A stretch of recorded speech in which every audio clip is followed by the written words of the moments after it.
말씀 우리 요한복음 8장 12절 한 절 말씀입니다. 요한복음 8장 12절 한 절 말씀 보겠습니다.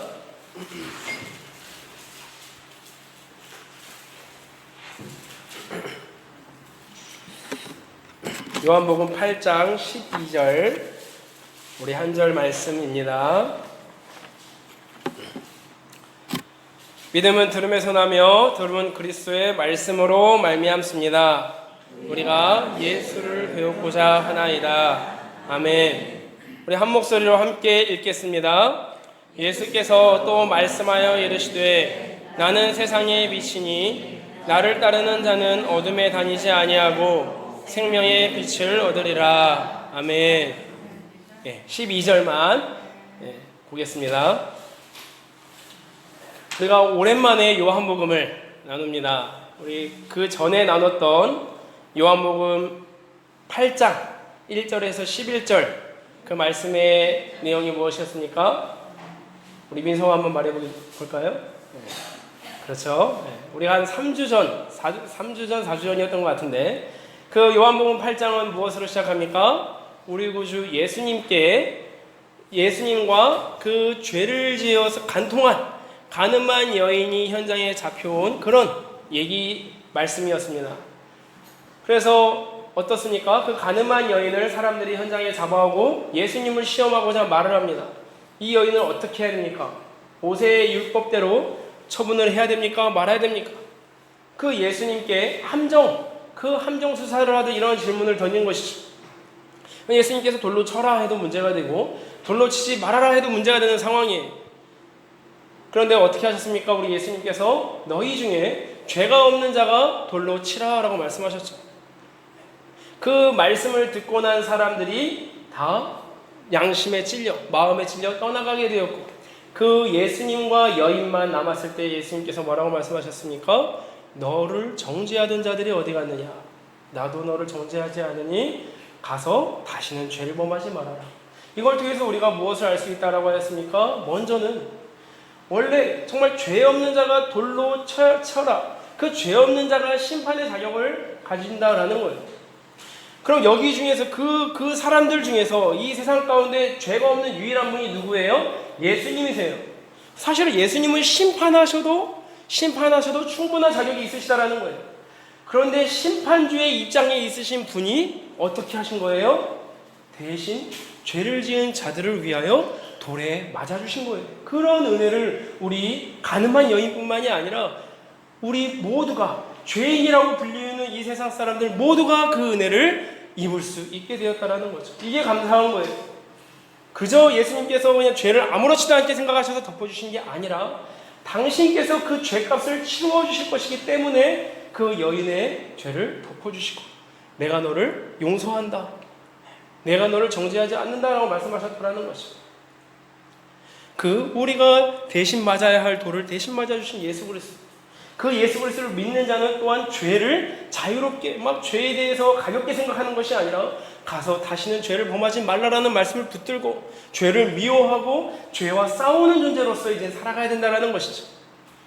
그 가운데 이제는 그 여인은 떠나가고 바로 예수님께서 그 상황 가운데에서 말씀을 하십니다. 그게 바로 오늘 본문 말씀이에요.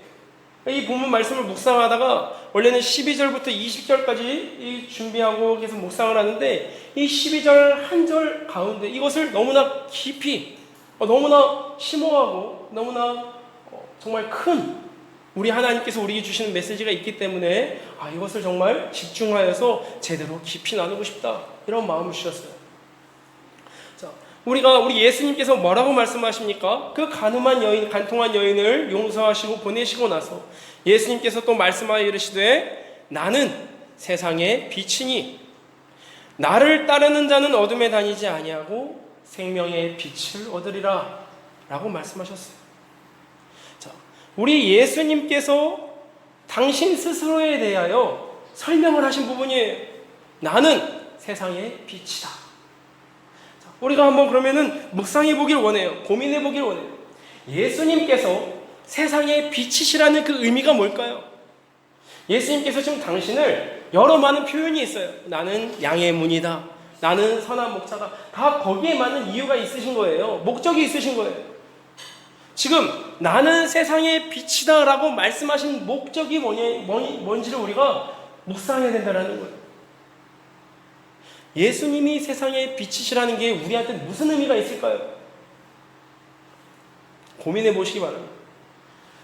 제가 청년 시절에, 지금도 이제 청년과 같지만 한 11년 전인 것 같아요. 그 청년 시절에 3주 동안 북인도 선교를 갔다 올 좀 그 기회가 생겼어요. 그래서 그 북인도 쪽으로 선교를 3주 동안 가는데, 그래서 이제 델리에서부터 시작해가지고 여러 5개의 도시, 뭐 깜푸르, 바라나시, 뭐 이런 식으로 5개의 도시를 기차로 다녔던 거예요. 지금 생각하면 참 말도 안 되고 그 계획이 없었어요. 그 어떤 선교단체를 통해서 갔는데 정말 그냥 거기 딱 떨어뜨려 놓고 믿음으로 가라, 이런 좀 주의였어요. 이거 어디로 가야 되나 막 이렇게 하면서 그냥 우리 팀들끼리 같이 이렇게 계획을 하고 그렇게 막 기차를 타는데, 그 인도의 기차를 타보신 분이나 혹은 뭐 들어보신 분, 여기 좀 있잖아요. 뭐 이 정도까지는 아니었던 것 같아요. 여기 이 기차, 그때 그 기차 상황이. 근데 막 밤에도 자물쇠로 채워가지고 자야 되고, 그 가방이나 이런 것들 뭐 좀 많이 좀 무섭고 좀 그런 환경이었어요. 그런데 그 안에서 저의 앞자리에 그 어떤 인도 의사 선생님과, 나이가 지긋한 의사 선생님과 그 따님이 여행을 같이 하고 있었던 것 같아요. 그 앞에서 딱 보면서 기회다, 전도하자. 그때 저희는 용감했죠. 핸드북 하나만 가지고 있었어요. 그 핸드북에는 힌디어로 된 전도문, 그리고 뭐 이제 영어로 된 기본적인 전도문들이 있었어요. 지금도 사실 영어를 잘 못하지만 그때는 훨씬 더 못해가지고 그냥 그것만을 의지하면서 막 전했어요. 그리고 지금 그 외운 그 힌디어가 아직도 기억이 나요. 빠르메시와르 앞세프렘 까르테행, 무슨 말인지 아십니까? 하나님은 당신을 사랑하십니다. 제가 이거를 그 2년 전에 미션 나가에서 이거 한마디를 해주니까 되게 좋아하는 거예요. 이거 이상하게 안 잊혀져요. 20버르 비지와스 기지에 오르 우따르리지, 예수님 믿고 구원받으시기 바랍니다. 이런 딱 이거밖에 기억이 안 나요. 딱 하나 기억 또 나는 게 깜까로나, 깎아주세요, 물건 뭐 이런 거. 그러니까 이걸 어마어마하게 계속 전도하고 정말 이렇게 했는데, 정말 전도하는 사람마다 막 예스 다 받아들이는 거고, 힌두교의 특징이 사실 그런 거예요. 흡수해버리죠. 근데 그래서 그 힌두교 출신이었던 의사 선생님에게도 자신 있게 이걸 딱 읽어줬죠. 내가 전할 말이 있다 하면서 읽어줬는데, 갑자기 이걸 듣다가 그분이 중간에 이런 질문을 확 던지시는 거예요. 갑작스럽게 저를 지그시 바라보시더니. 근데 그 질문이 아직도 저에게 잊혀지지가 않아요. 뭐라고 질문했을까요? 갑자기 저를 대뜸 보면서 Who are you? 무슨 말이에요? 너는 누구냐? 저는 갑자기 좀 약간 당황했죠. I'm 스파이더맨 할 수도 없고 근데 갑자기 또 스스로 Who am I? 나는 누구냐? 이 질문이 무슨 질문이신지 아십니까? 당신은 누구고 나는 누구인지 설명할 수 있습니까? 내가 이 땅에 왜 있는지, 우리 인생이 어디로 와서 어디로 가는지 그것은 아무도 모릅니다. 의사인 나도 모릅니다. 이런 식으로 자기의 그 철학을 말하기 시작하는 거예요. 그 사람이, 그 의사 선생님이 말씀하신 철학의 요지는 그거였어요. 누가 어떻게 우리의 미래에 대해서 뭐 말할 수 있느냐? 아무도 모르지 않느냐? 내가 어디에서 오고 어디로 가는지 전혀 모른다. 당신이 누군지 당신 스스로의 어떤 존재에 대해서 아느냐? 모른다. 이런 식으로 말을 하는 거예요. 저는 그 질문을 듣고 아주 멋있게 답변을 하고 싶었는데, 아까 말씀드렸다시피 영어도 짧고 그때 막 당황스러워가지고 제대로 답변을 못했던 것 같아요. 지금 그것이 너무 후회가 돼요. 그리고 저에게는 되게 큰 충격적인, 그리고 생각을 깊게 하게 된 질문이었어요. 내가 이걸 제대로 설명할 수 있을까? 나는 누구고, 나는 어디에서 왔고, 무엇을 위해 살지? 도리어 내가 전도를 당한 것 같은 그런 느낌으로 막 이런 고민을 하게 된 거예요. 그런데 방금 제가 서두에 질문을 해드렸던 것처럼 예수님이 세상의 빛이시다라는 의미가 뭘까요?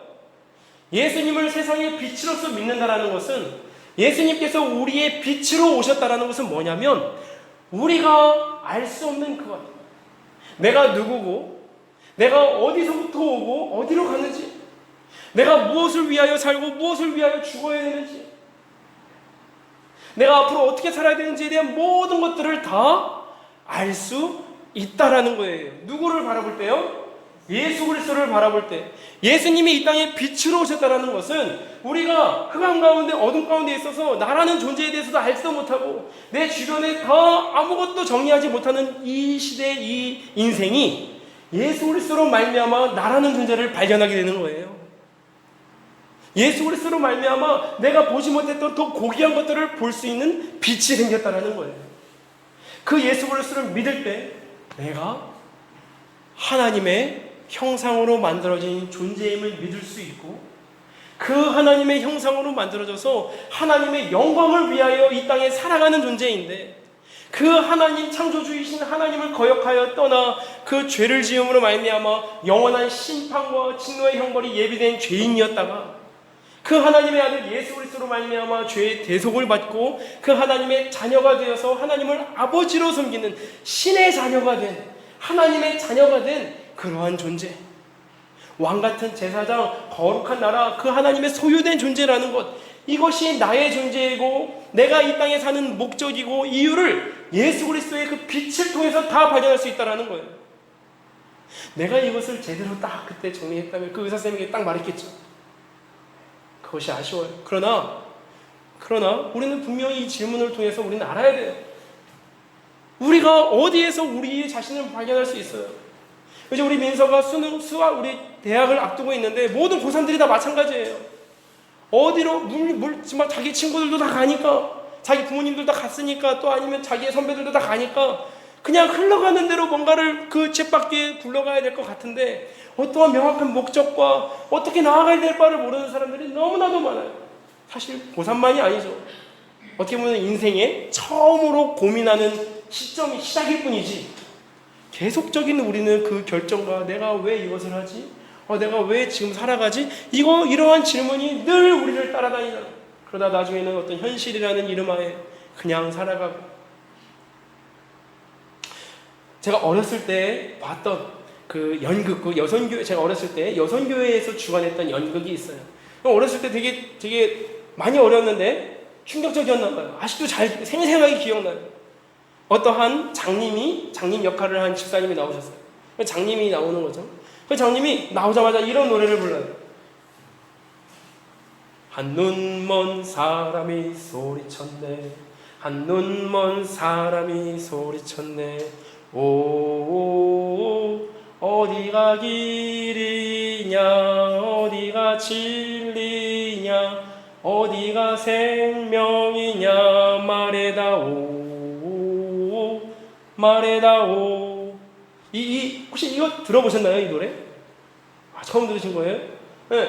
어쨌든 저는 어렸을 때 그 들었던 게 아직도 기억이 나요. 되게 막 구슬프게 아주 잘 부르셨어요, 저보다. 근데 그렇게 노래를 부를 때마다 한 사람씩 등장해요. 처음에 등장했던 사람이 철학가였던 것 같아요. 철학가. 막 지나가는데 그 장님이 붙들고 내게 길을 가르쳐 주세요 하니까 철학가가 막 자기 개똥 철학을 말해요. 되게 웃겼던 그런 기억이 있는데 내용은 기억이 안 나는데, 그 막 철학가로서 자기의 철학을 막 말하는데 그 장님의 말에 대답도 못해요. 그래서 내가 어디로 가야 되냐고 하니까 막 말을 얼버무려요. 지나가자. 그때 이제 또 재력가가 등장해요. 돈이 많다 막 이러면서. 그 사람도 자기의 길을 제시해주지를 못해요. 그리고 어떤 여러 종교의 무당도 등장해요. 무당도. 그래서 막 돈 내라, 독채를 내라, 돈 구태주겠다 이렇게 하는데 그 길을 제시하지를 못해요. 가다가 막 구덩이에 자기가 빠지고 막 그러면서 장님이 막 소리를 듣고, 왜 자기의 길도 모르면서 어떻게 점을 치지? 막 이러면서. 그러다가 마침내 전도인을 만나가지고 그 전도인으로 말미암아 복음을 듣고, 예수님만이 길이시고 진리시고 생명이시구나를 발견했다는 그런 연극이에요. 저는 이 연극을 통해서 어렸을 때인데도 불구하고 아직도 이것이 생생히 기억이 나고, 이 세상에는 여러 많은 내가 길이다, 내가 뭐 진리다 말하는 사람이 잔뜩 많지만 결국엔 다 허상이구나. 이리저리 막 길을 찾고 목적을 찾지만 결국에는 예수님이 아닌 다른 데서 빛을 찾는 것에 대한 허무한 결말이 기다리고 있구나. 이거를 어렸을 때부터 깨달았어요. 말씀에서 말씀하시는 오늘 본문에서 말씀하시는 게 뭐예요? 나는 세상의 빛이니 나를 따르는 자는 어둠에 다니지 아니하고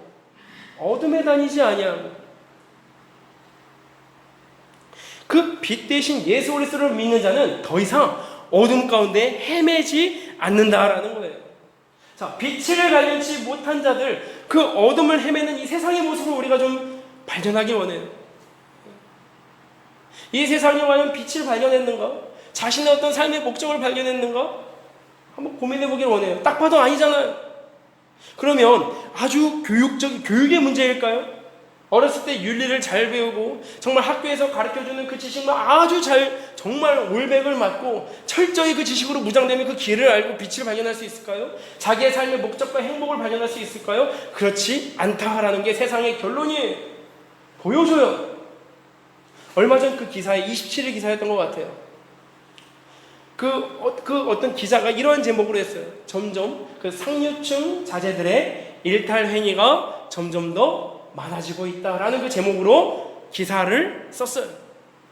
근데 그 기사 내용이 제가 실명을 좀 거론할 수는 없지만 그 전 한나라당 의원인 홍모 씨의 자녀, 좀 20대 거의 초반의 딸이었던 것 같아요. 그 딸이 공항에서 이제 그 유사 마약을 밀반입하다가 공항에 적발되었어요. 그걸로 말미암아 좀 이 기자가 들썩됐죠. 상류층 자제들의 그 일탈하는 모습들, 타락한 모습들 이러면서 막 이렇게 기사를 이렇게 막 보여주는 거예요.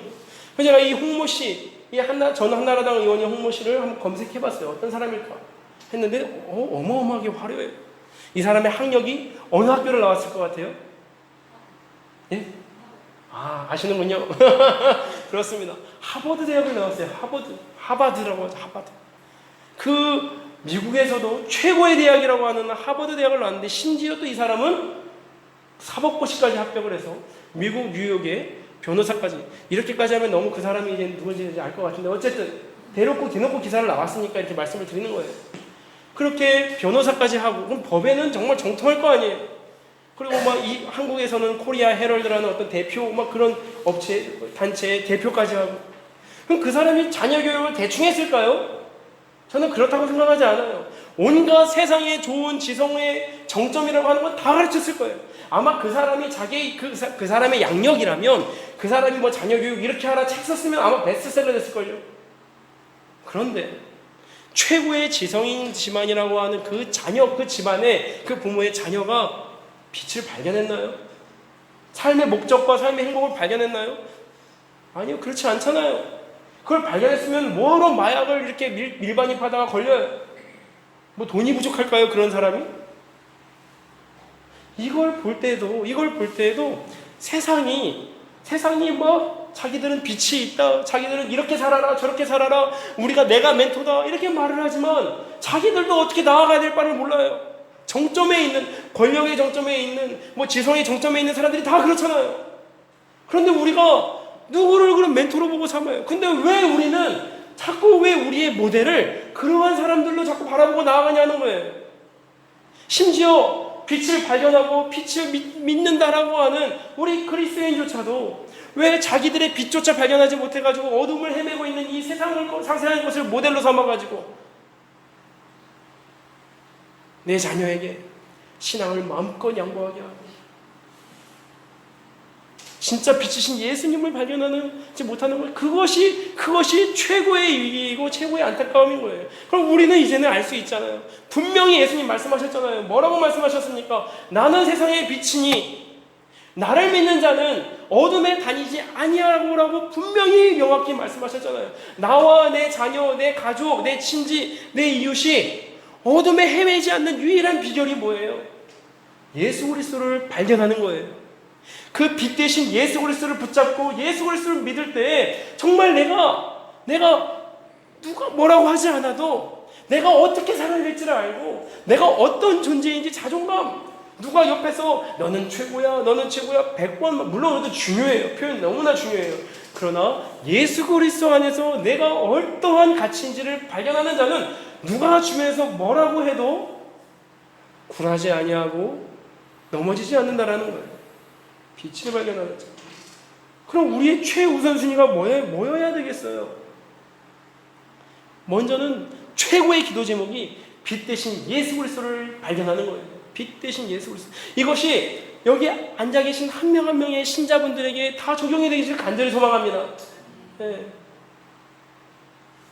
그 마틴 로이드 존스라고 유명한 그 목사님이시면서 의사가 있는데 설교와 설교자에서 이렇게 말을 했어요. 이 설교를 듣고 그 설교를 듣는 그 대상자들이 모두 신자인 양, 뭔가 그냥 진리를 이미 다 아는 양 그렇게 생각해서 설교하지 말아라 라고 하더라고. 무슨 말이냐?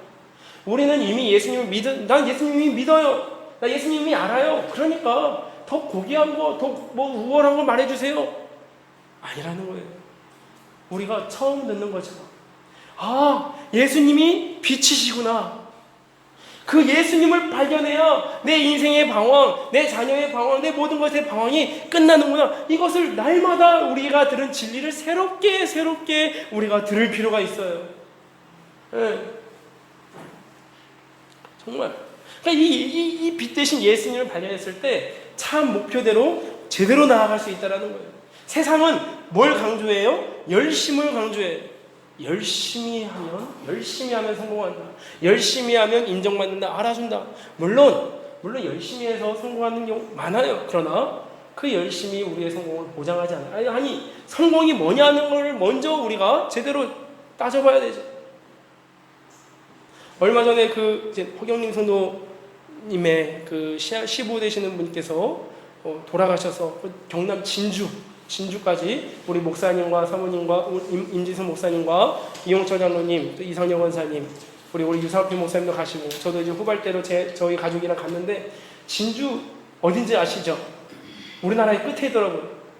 처음에 지도를 찾아보고 와 이랬어요. 그래서 제가 처음으로 경부고속도로를 타고 제대로 달려봤어요. 이런 생각을 갑자기 해봤어요. 내가 만약에 진주를 가기 위해서 경부고속도로를 타는데 부산이나 가기 위해서 영동고속도로를 타고 갈 수 있을까? 영동고속도로는 어디예요? 동쪽으로 가는 곳이죠. 강원도를 가기 위해서는 영동고속도로를 타야지만 만약에 제가 이 경남 진주를 가기 위해서 영동고속도로를 타고 150km로 쫙 다녔다고 생각해보세요. 정말 열심히 빠르게 정말 달렸는데 뭐예요? 쓸데없는 헛고생이잖아요. 실컷 달렸는데 동해 바다가 나와 남해 바다가 나와야 돼요. 이와 같이 우리가 이 세상에서는 열심히라고 하지만 빛을 제공해 주지 못해요. 우리가 그동안 내가 어떻게 정말 열심히 살아오셨겠죠. 우리 어르신들이나 모두가. 그리고 우리 자녀들에게 열심을 강조하겠죠. 그런데 이제는 우리는요 방향을 알려줘야 될 때예요. 그 방향을 어디서 발견해요? 우리 구주 예수 그리스도 그 빛 아래에서, 그 예수 그리스도의 말씀이 계시된 성경에서 그 빛을 우리는 보여줄 수 있고 목표를 향해 줄 수 있어요. 그 빛 대신 예수 그리스도를 붙잡고 빛 대신 예수 그리스도를 우리 자녀들, 우리 모든 이들에게 정말 그 빛 대신 예수님만을 붙잡아라. 그것이 우리의 최고 우선순위다라는 것을 제대로 권면해주고 강권해주고 내가 그렇게 믿는 사랑하는 성도님들 되시기를 간절히 소망합니다. 아멘. 그러니까 이 신자는 어떤 존재이냐? 세상의 빛이신 예수 그리스도로 말미암아 생명의 빛을 얻은 존재라는 것을요 늘 기억하셔야 돼요. 어떤 빛을 얻었어요? 생명의 빛을 얻은 존재. 머릿속에 이것을 꼭 기억해 주세요. 세상의 빛 대신 예수 그리스도로 말미암아 생명의 빛을 얻었다. 우리 예수님은 세상의 빛이시오. 그 세상의 빛이신 예수님으로 말미암아 나는 생명의 빛을 얻은 존재다. 이것을 기억하시기 바랍니다. 오늘 본문이 그렇게 말씀하시잖아요. 나를 따르는 자는 어둠에 다니지 아니하고 생명의 빛을 얻으리라.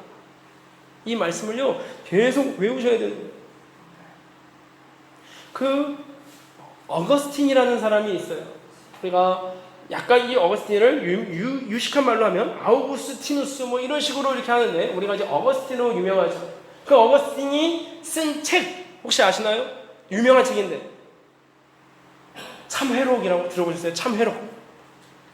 고백록이라고도 하고 참회록인데 저는 이것을 초등학교 때 그 책을 다 읽었어요. 참회록 되게 읽고. 물론 그게 만화였어요 그때. 만화로 나와가지고 그것을 읽었는데 너무나 재밌게 읽었어요. 근데 나중에 그것이 막 읽다 보는 책이었다는 것을 알고 갑자기 막 그 엄두가 안 나는 거예요. 그래도 주변을 이렇게 살펴봤는데 뭐냐면 이 어거스틴이라는 사람이 누구냐면 그 사도 바울 이후 최고의 기독교 신학자로서의 어마어마하게 유명한 교부예요. 거의 이제 AD 한 300년경 400년경에 살았던 사람인데 거의 초대교회 때와 중세교회를 잇는 중요한 시대의 교부로서 살아간 사람인데 어마어마한 기독교 신학자예요.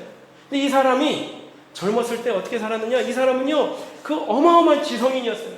아버지도 법조계에서 일하지. 어머니는 모니카의 기도로 유명한데 어쨌든 그러한 집안에서 자라는데 막 어마어마하게 똑똑하고 온갖 지식과 철학을 다 갖추고 있었던 사람이, 이 사람이 자신의 삶의 목적과 행복을 추구하고 찾기 위해서 정말 많은 노력을 했어요.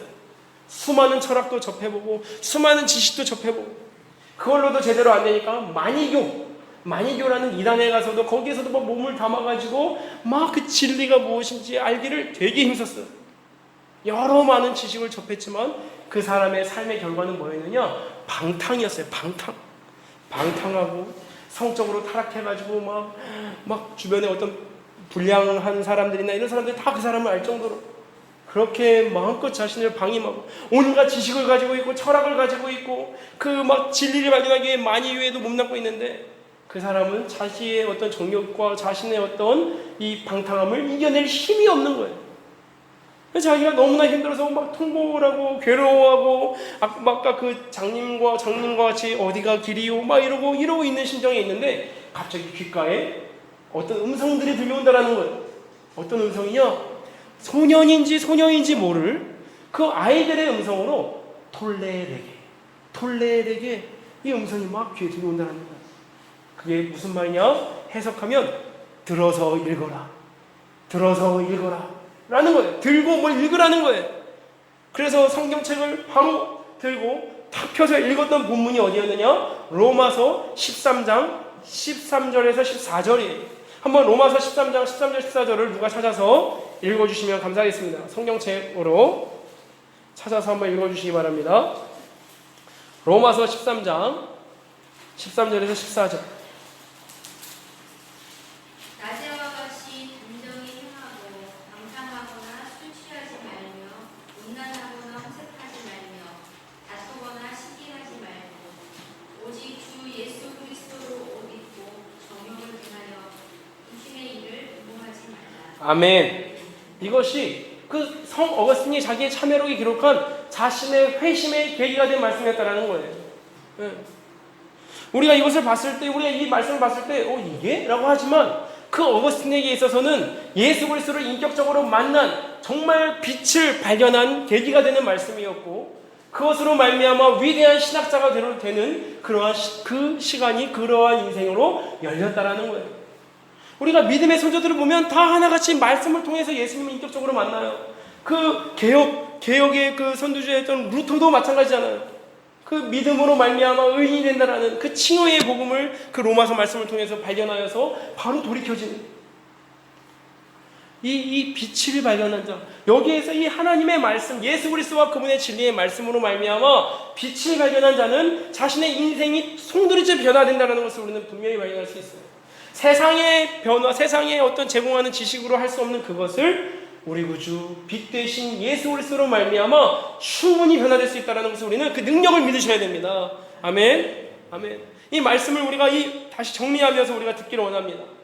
이 세상이 어떠한 세상이냐? 우리 신자는 이 세상 가운데 어떻게 살아야 되느냐? 이 세상이 제공해주는 가짜 불빛에 우리는 현혹되어서는 안 된다라는 거예요. 이 세상의 빛은 현란해요.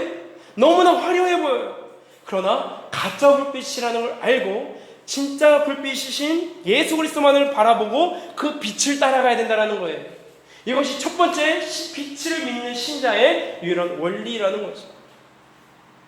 그 여름마다 지금 가을에 또 극성인 게 뭐예요? 모기예요. 우리 집에 막 문을 열어놓으면 신기하게 이 모기들이 아주 제대로 막 많이 들어와가지고 되게 막 밤새도록 괴롭혀요. 그래서 이 모기를 잡는 아주 좋은 대안 중에 하나가 아시겠지만 그 모기 퇴치제, 인터넷에 모기 퇴치제 딱 찍으면 뭐가 나오는지 아세요? LED 해가지고 빛을 쫙 비춰가지고 모기들을 유인하죠. 그리고 그 모기들이 그 빛을 보고 와 하면서 다가오면 어떻게 돼요? 파치직 하고 태워져 버려요. 고소한 냄새가 나죠. 네. 자, 그게 중요한 게 아닌데, 저는 근데 그걸 보면서요, 아, 빛은 빛인데, 죽음의 빛이구나. 예. 이 자기에게 다가오는 자를 죽음에 이르게 하는 빛이구나. 그걸 보면서 그냥 깨닫는 거예요. 근데 지금 세상이 제공해주는 빛이 이 모기태치제 같은 죽음의 빛이라는 거예요. 이 세상은 지식이 빛이라고 하고, 여러 가지 재물이 빛이라고 하고, 돈이면 다 된다라고 하고, 또 여러 가지 명예나 학벌, 인맥, 이런 것들을 빛이라고 제공을 하는데, 그것이 빛이라고 생각해가지고 추구하고 그것을 붙잡아서 했던 사람들이 결국에는 뭐예요? 그 자녀들이 어딜 향해 가요? 마약, 온갖 쾌락과 온갖 자신의 어떠한 오감을 만족시키기 위해서 술과 마약, 온갖 잡다한 안 좋은 것들로 말미암아 자녀들이 타락하고 망쳐져 가는 것을 우리는 발견하잖아요. 뭐예요 이게? 결국 죽음의 빛을 따른 결과라는 거예요. 이걸 안다면 우리 신자는 이제는 분명히 분별하셔야 돼요. 뭘 분별하셔야 됩니까? 세상의 빛을 더 이상 부러워하지 마세요. 세상이 제공해 준다고 하는 빛을 더 이상 부러워하거나 우리가 그걸 얻고 또 못 얻는다고 나는 왜 금수저가 아니냐고 원망하거나 불평하거나 해서 하는 짓을 우리는 중단하셔야 된다는 거예요. 도리어 이 흑암에 갇혀 있는 이 사람들이 발견하고 싶어하는 빛을 우리가 가지고 있어요. 그럼 우리는 어떻게 해야 돼요? 이 빛을 가지고 있는 사람으로서 두 번째, 우리는 그 빛을 나타내야 할 사명이 있는 존재라는 거예요. 기억하세요. 첫 번째, 우리는 그 유일한 빛이신 예수 그리스도만을 바라보고 나아가는 존재이다. 두 번째가 우리는 또한 빛 대신 예수 그리스도로 말미암아 세상의 빛으로 부름받은 사명자이다. 이것을 기억하셔야 되는 거예요. 그 마태복음 5장 16절에서 18절까지 뭐라고 말씀을 하십니까? 14절에서 16절입니다. 제가 읽겠습니다. 마태복음 5장 14절에서 16절. 너희는 세상의 빛이라. 산 위에 있는 동네가 숨겨지지 못할 것이요 사람이 등불을 켜서 말 아래에 두지 아니하고 등경 위에 두나니 이러므로 집안 모든 사람에게 비치느니라. 이같이 너희 빛이 사람 앞에 비치게 하여 그들로 너희 착한 행실을 보고 하늘에 계신 너희 아버지께 영광을 돌리게 하라. 아멘. 이 빛이신 세상의 빛으로 오신 예수 그리스도께서 우리에게 생명의 빛을 주시고 어떠한 사명을 주셨습니까? 이제 너희가 세상의 빛이다.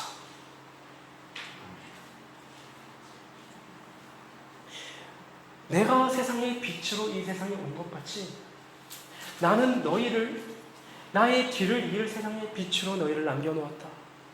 세상은 너희로 하여금 빛을 보고 참된 길을 발견할 수밖에 없다.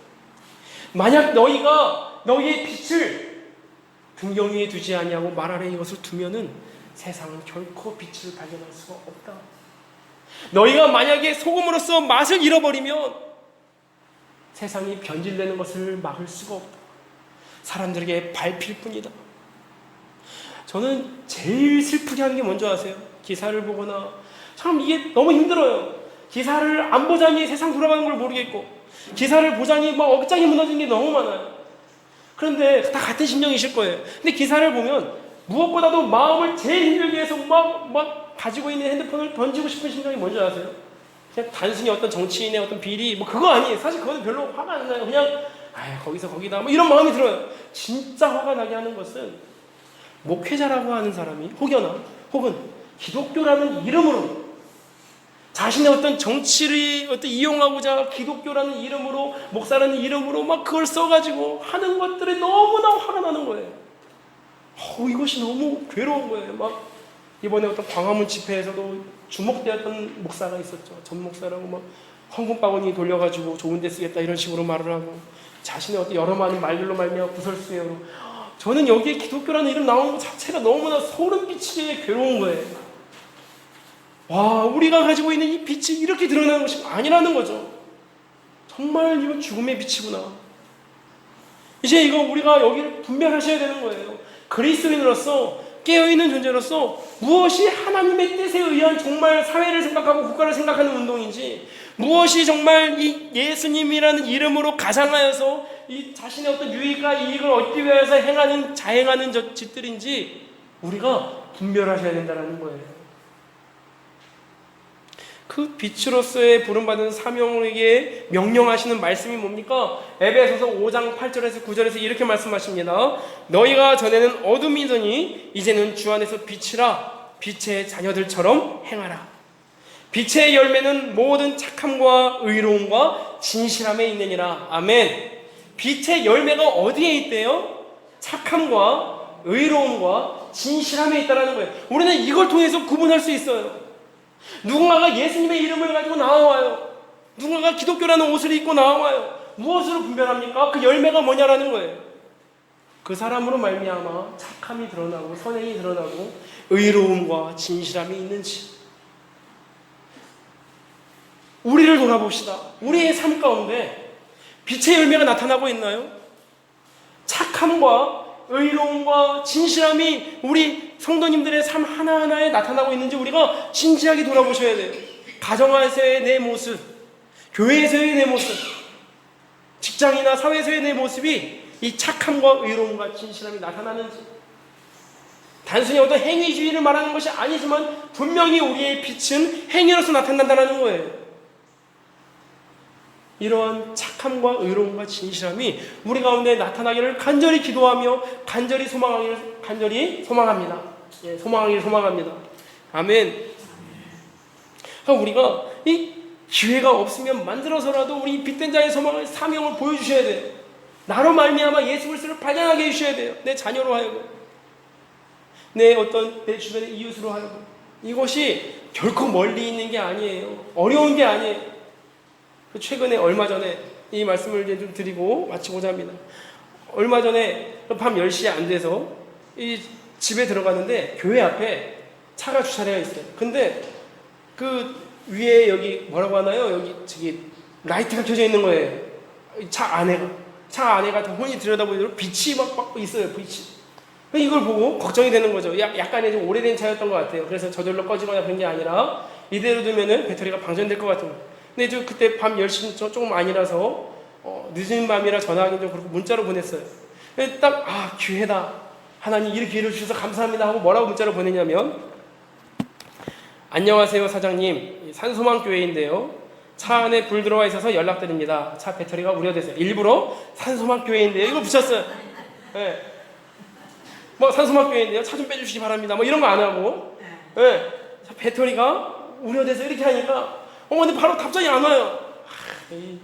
보셨나? 좀 걱정도 되는 거예요. 그래서 한 30분 있다가 다시 나가면 불이 또 켜져 있는 거예요. 어떡하지 하고 다음날 했는데 다음날 아침에 문자가 와 있어요. 답변이 와 있는데 뭐라고 와 있냐? 감사합니다. 문자를 보내실 때 봤으면 좋았을 텐데 아침에 와서 배터리 방전이 돼버렸어요. 관심 가져주셔서 대단히 감사합니다. 오늘 행복한 하루 되세요. 근데 저는 보는데 물론 그 배터리가 방전된 것은 너무나 안타깝지만 너무 행복한 거예요. 작은데 조금이나마 이 교회가 이 명함을 비치는 역할을 조금이나마 했구나. 이게 너무 행복한 거예요. 하나님 이 기회 맨날 주시면 좋겠어요. 그렇다고 누가 맨날 이렇게 안 좋은 일이 생겨나는 건 아닌데 너무 행복한 거예요. 그래서 그러니까 우리가 이 빛이라는 것은 어렵지 않아요. 이미 우리는 빛을 소유한 존재예요. 비추기만 하면 되는 거예요. 이것을 당장 이번 주일날 한번 좀 실행에 옮겨봤으면 좋겠어요. 적용해봤으면 좋겠어요. 우리 이번 주일날 어디 가죠? 소풍 가요. 그렇지. 소풍 가요. 제가 오늘 너무나 그래도 감동했어요. 오늘 아침에 낮에 사실 뭐 어떤 협조를 구하는 게 되게 어려워요. 막 부담이 돼요. 이게 뭐 어떤 입장에서. 근데 이제 어떤 차가 없으신 분들을 위해서 좀 차량 협조에 대한 것을 이제 문자로 했는데, 제가 부탁을 드린 집사님들, 권사님이나 뭐 이렇게 해서 연락이 오는데, 그럼요, 물론이지요, 당연히요, 뭐 이렇게 하는데, 그 작은 어떤 문자인데 왜 이렇게 감사하니, 왜 이렇게 그냥 기쁜지.